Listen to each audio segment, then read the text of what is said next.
And hi, everybody. Welcome to my virtual campfire. I hope you're having a great week and thank you for joining me today. Today, we're going to wrap up another conversation with one of the most fascinating human beings I have ever met. And over the years, he has helped me become so much smarter and realize just how little I really know in the overall scheme of things. He's also a friend and one of the very best, most honest RV dealers in the country.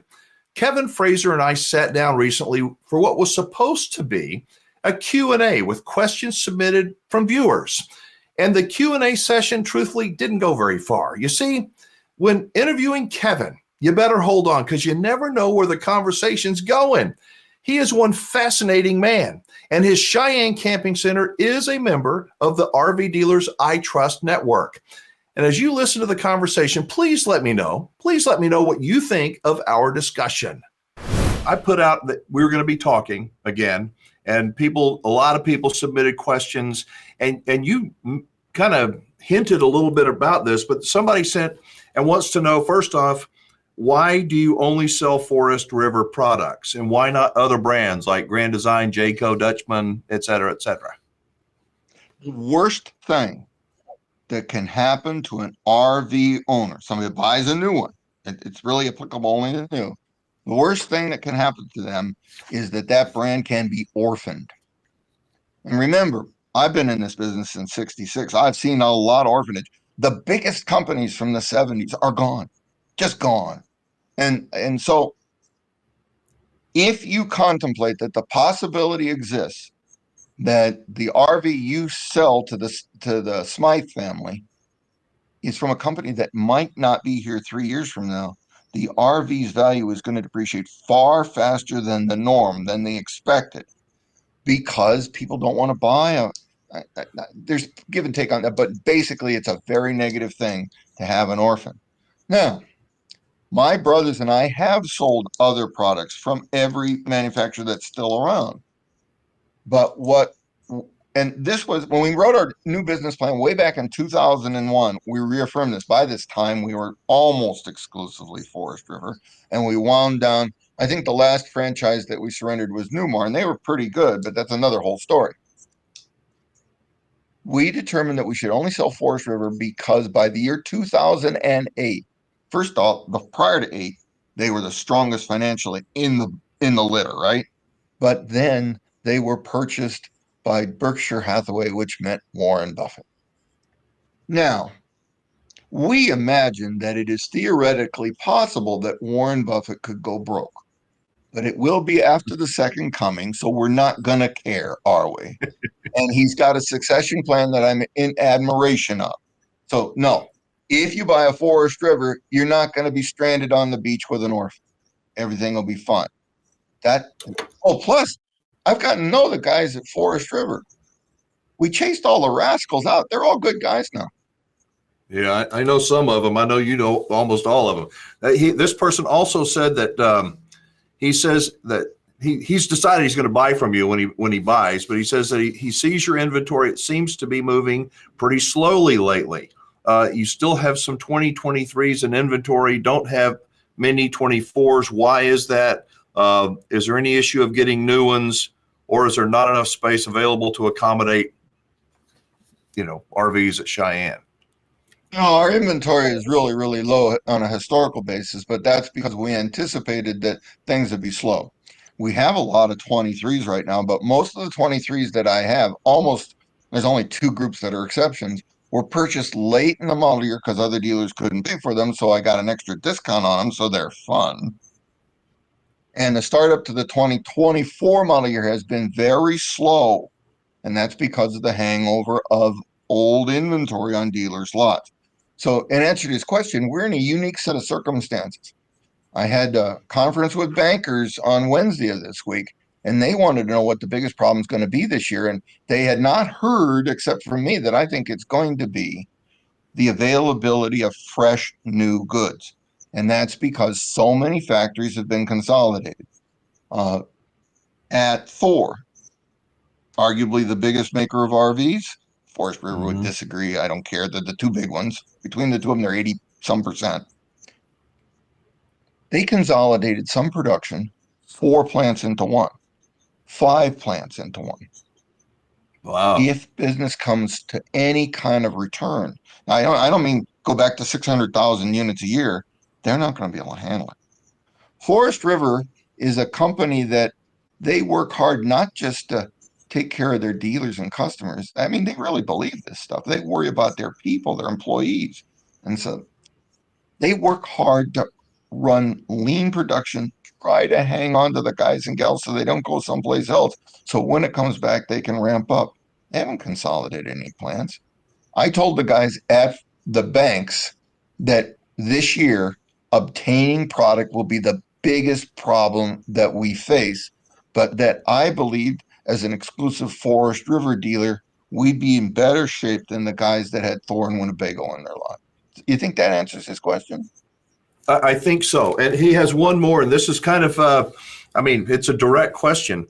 He says, with these turbulent, uncertain times of high interest rates, rising prices, et cetera, it's hard to believe people are still buying RVs or travel trailers right now. Could Kevin please tell us a little bit about his company's plan of survival and future operation?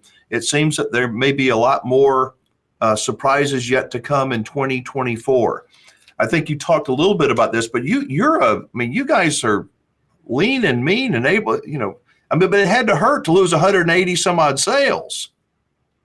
Oh, there was more than that, but look at in 2020 in the RV industry, after that first 6 months, in 2020 there was what I would have to refer to as an irrational exuberance. That's a phrase out of the past, and that lasted all the way through 2021. People that are friends of mine at work at Forest River were predicting that this year would be 700. This past year, 23, would be 700,000 unit production. It was way less than 300,000. Irrational exuberance. They didn't think it would ever slow down. So in the summer of 2020, and I think that this is an emblematic of the year 2020. I think that it is an allegory for the whole year. I resolved to get the managers at Forest River what are called worry beads. They kind of look like miniature rosaries, Catholic rosaries. And they originated in Turkey or Greece or somewhere around there a couple of thousand years ago. And men wear them as bracelets. Men who are in business or have big responsibilities. And when they worry about their big responsibilities, they take their worry beads off and they fondle them. Yes. While they contemplate the different paths that will take us to Armageddon. Now, I thought that the managers at Forest River, who were a little excited about their future prospects, needed to have a reset. So I thought I'd get them really nice worry beads and send them to them as a gift. And now it's odd that because they come from the Near East, that the best place to get worry beads in the world is Australia. A shop in the desert in Australia. Now, I suppose that's because almost every semi-precious stone, every beautiful polished stone that they're made of, it can be found in Australia. And I tried and they were sold out. They had no worry beads. So I expanded the search. And I went to Turkey and I went to Greece and they were all sold out too. If you'll remember in 2020, you couldn't buy anything. Everybody was sold out. Eventually, I found quite satisfactory worry beads in lapis lazuli and polished gray granite, and they were quite elegant in Antwerp, Belgium. And I ordered them in and sent them to the boys so they could think about their future. Now, the fact that you couldn't buy worry beads in 2020 sums up the whole damn year, doesn't it? Now, Hang on. Did anybody, when they received their little gift from you, their worry beads, contact you and say, Kevin, what the hell have you sent me? And I mean, you must have sent one of our mutual friends. There's only 2 people at Forest River that remember 79 and 81.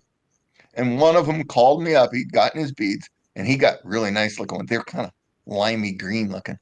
And he calls me up and he says, Kevin, I was here for 79, 81. Don't worry about me. He'd already thought it through. And he was the best prepared too. And you know who I'm talking about. I do.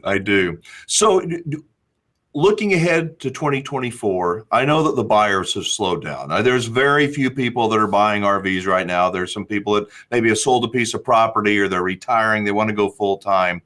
What kind of advice would you give them? I mean, how should they approach the market? The market is returning to normal. I started hearing the dice clicking around Christmas just a few weeks ago.